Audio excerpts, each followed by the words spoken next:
La matinale de Radio Classique avec David Abiker. Il est 7h14, c'est l'heure des voix de l'économie. Votre invité Stéphane, c'est le directeur de la rédaction du magazine Investir, bien connu de nos services. Bonjour François Monnier. Bonjour Stéphane. La France aura sans doute un Premier ministre dans les prochaines heures. Ce sera le 3e en moins d'un an. Est-ce qu'il aura le courage de s'attaquer aux dépenses ? Il faudra un Premier ministre, un gouvernement effectivement courageux et habile, car politiquement et financièrement, les marges de manœuvre sont extrêmement faibles.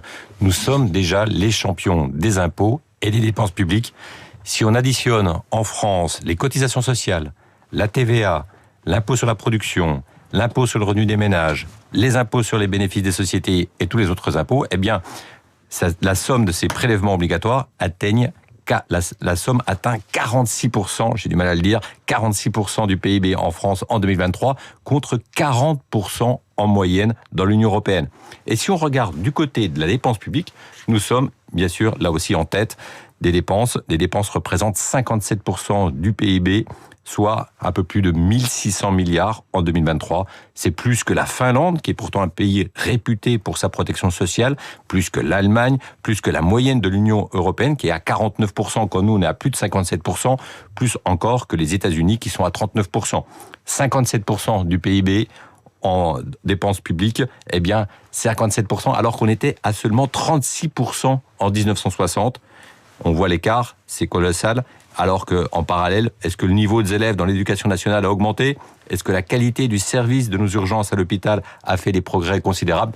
C'est pas sûr. En tout cas, on le voit, la dépense publique devient un véritable fléau. Emmanuel Macron avait pourtant promis, lorsqu'il est arrivé à l'Élysée, de réduire les dépenses publiques. Oui, il avait promis 52% de dépenses publiques en pourcentage du PIB en 2022.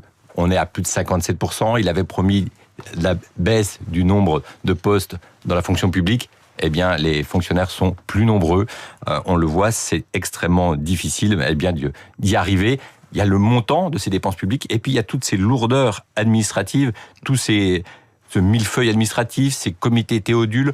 On le voit, par exemple, on a eu la Cour des comptes qui nous explique que la métropole du Grand Paris, qui était censée concurrencer New York ou Tokyo, elle est d'aucune utilité. Ça a été créé en 2016, et alors que c'est un budget de 193 millions. On a aussi eu un rapport très intéressant qui a été rendu au gouvernement, un rapport qui a été établi par Boris Ravignon, qui est le maire de Charleville-Mézières. Il a évalué à 7,5 milliards d'euros par an le gaspillage qui résulte des compétences partagées entre plusieurs collectivités et l'État. On a un millefeuille administratif qui a un coût, et ce coût génère aussi des lourdeurs. On manque d'agilité et ça génère bien sûr de la contre-performance. Et tout cela dans un contexte où certains pays ont décidé de prendre le taureau par les cornes. L'Argentine a réduit sa dépense publique de 30%. Je crois que les États-Unis envisagent la même chose. Oui, absolument. Alors en Argentine, c'est un président ultra-libéral qui taille dans les coûts. Il a dit même qu'il voulait utiliser la tronçonneuse pour réduire les coûts. Il y est arrivé puisqu'il a réduit de 30%. Il a combattu l'hyperinflation. Mais ça a été extrêmement violent, donc ça a un coût social, ça a créé de la pauvreté.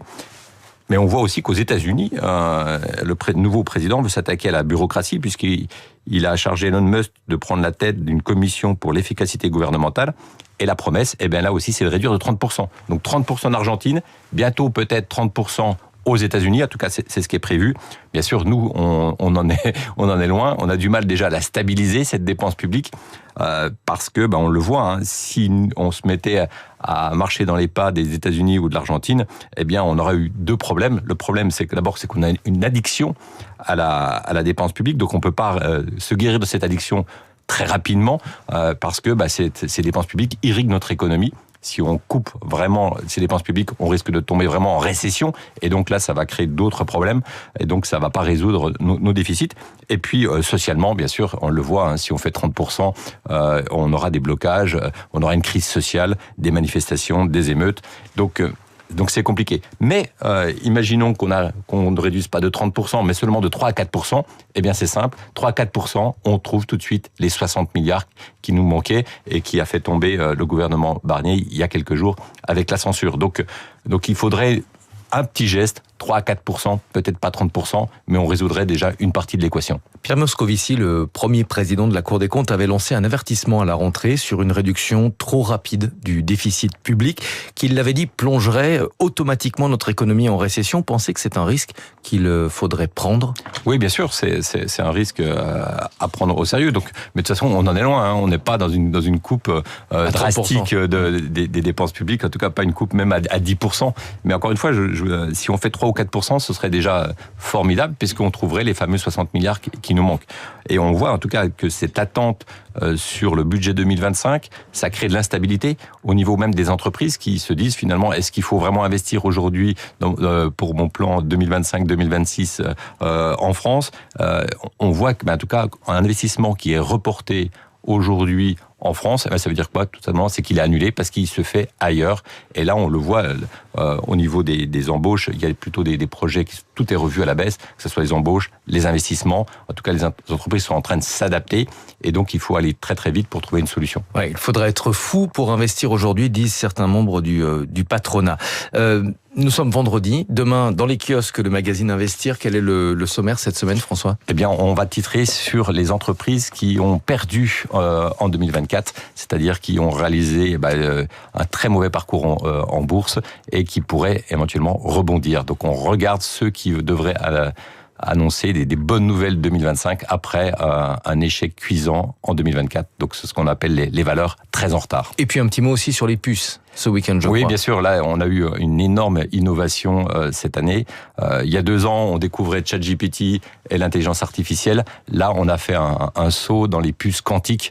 Et donc là, on a eu une nouvelle révolution technologique qui met en tout cas des émeutes sur le Nasdaq avec des très beaux parcours boursiers. Et vous serez avec nous vendredi prochain pour en parler dans les voies de l'économie. 7h20. Merci beaucoup.